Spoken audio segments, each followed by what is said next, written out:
former head of the Treasury on earlier, Dr. Paul Craig Roberts from Reagan, had a policy saying that this gives them economic martial law. Is that not terrorism? Is not the definition to threaten harm or carry out harm for a political aim, sir? Well, but keep in mind, we passed the bill, and I'm told the market is down. Sir, here's the $64 million question. You and other members of Congress say, yeah, well, there were some people threatening martial law, but we don't, think they meant it. They were just trying to fearmonger, which I call terrorism, into it. That's a huge issue. Specifically, sir, we need to know names. Who told you that they were told that martial law and blood in the streets, as you said, would happen? Private conversations between members on the floor, you really can't reveal without the permission of the other party. I understand, but were there arm twisters coming up, or were they scared? I mean, how was it said specifically? What we have to do is expose those circumstances where we're bailing out a particular firm, and how many of the executives at that firm are continuing to make $1 million a year, $5 million a year, $20 million a year. There's going to be a lot of information that is not public, and it's going to take investigative reporters to find out things that congressmen can't find out and that the public is not going to be aware of. I have to go right now, but it's been a pleasure being with you.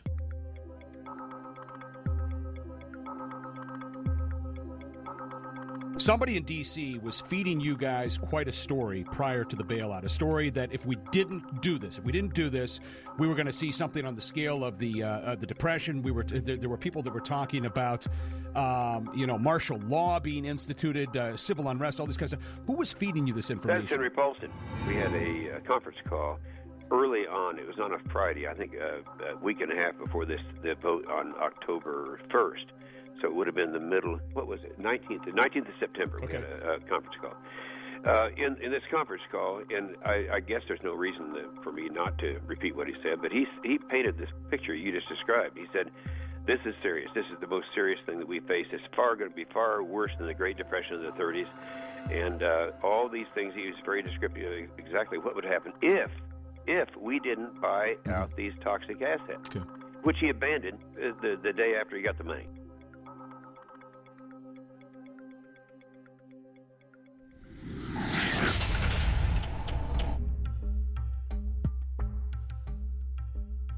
Okay, here's our top story. Obama signed this 7 days ago on January 11th, 2010. And I spent a few days reading over it, checking the U.S. code, checking the laws that it mentions, and it ties into Presidential Decision Directive 51, signed by Bush. And remember, Congress wanted to get the full Presidential Decision Directive and accompanying executive order. Would be prudent to have a plan to provide for the continuity of government and the rule of law in case of a devastating terrorist attack. The Bush administration tells us they have such a plan. But now they've denied the entire Homeland Security Committee of the United States House of Representatives. And Bush declared national security and wouldn't even let Homeland Security Committee, which is supposedly co-equal with the president, wouldn't even let them have access to it. But the cover sheet stated that for any emergency, including economic, anywhere in the world, that the executive is over the legislative and judicial, over the courts, over the Congress, which is unconstitutional. It's supposed to have separation of powers. The people aren't supposed to be divided, what the government always tries to do. The government's supposed to be divided so that you can't ever get a dictatorship. Well, this is what the founders said. This is what America is. It's why we love the Declaration of Independence and the Constitution and the Bill of Rights. So President Bush signed this national security directive. And it says the continuity of government program will enhance the credibility of our national security posture and enable more rapid, effective response and recovery. And it goes on. The catastrophic emergency means any incident, regardless of location in the world, that results in extraordinary levels of mass casualties, damages, or disruption severely affecting the U.S. population, infrastructure, environment, economy, or government functions. And under this, the president is over the governors, he's over the legislatures of the states, he's over the Congress, and Congress has no authority.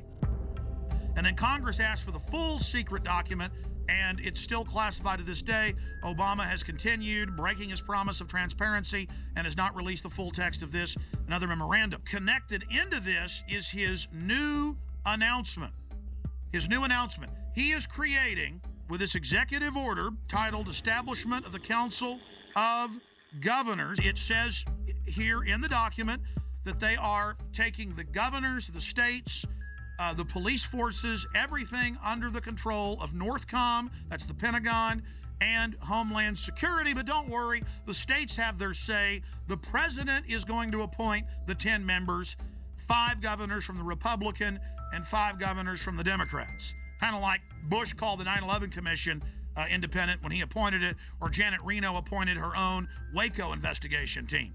This would be like Hitler appointing his own Nuremberg judges. I mean, or Al Capone at his own court case. I mean, it's just absolutely ridiculous. And there it is at whitehouse.gov, the executive order for anyone that wishes to see that for themselves. Separately, I have the Rand Corporation's plan that they put out last year. And this plan, the Stability Police Force of the United States, justification, options for creating U.S. capabilities. This has already been implemented covertly in the last 15 years. But now they're just being open about it. And it has all the maps here of how Stability Police Force headquarters to run your local city. They have systems for medium-sized police forces, large police forces. They have the Stability Unit for small police units. Again, Communist Russia had this. Communist China has this. Russian news is freaking out, saying America gets its own Politburo. On the Richter scale of tyranny, this is about a 10. And it goes back, because now all these conservative groups are going, oh my gosh, it's martial law. Oh my gosh, Obama's having a big power grab. And yes, he is. But Obama is just the teleprompter reading minion or frontman, just like Bush was. He's just better than Bush was at it. It is the system that's doing this. Big central banks threatened martial law in early October of 2008. Give the trillions, not 700 billion, but trillions of dollars. The overriding issue is we are under martial law right now. In 1986, under Rex 84, they opened 12 secret Army camps to test if they could keep them secret while they held federal. Now they hold state prisoners as well. Federal prisoners would then be given a few years off their sentence if they agreed to not tell family about it and to go to the labor camps. It is a labor camp, and under the revised military rules, it allows any U.S. citizens to be put in it under forced labor. Here is the Civilian Inmate Labor Camp Program, Army Regulation 210-35. It's exactly 30 pages long. I suggest you Google Civilian Inmate Labor Camp Program. Even if you don't have a computer, go to the library. This is important. Now, this is the big piece of news.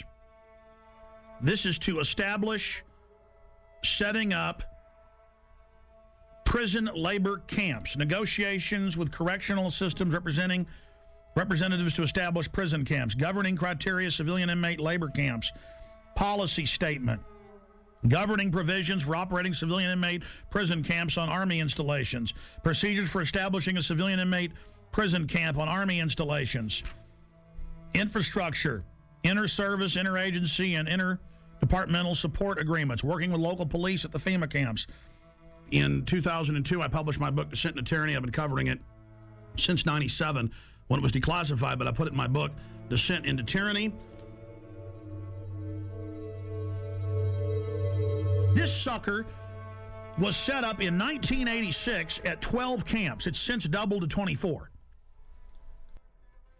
And from 86 to 97, secretly at labor camps, U.S. citizens, non-military prisoners, were worked on FEMA camps. Now, this was beta testing.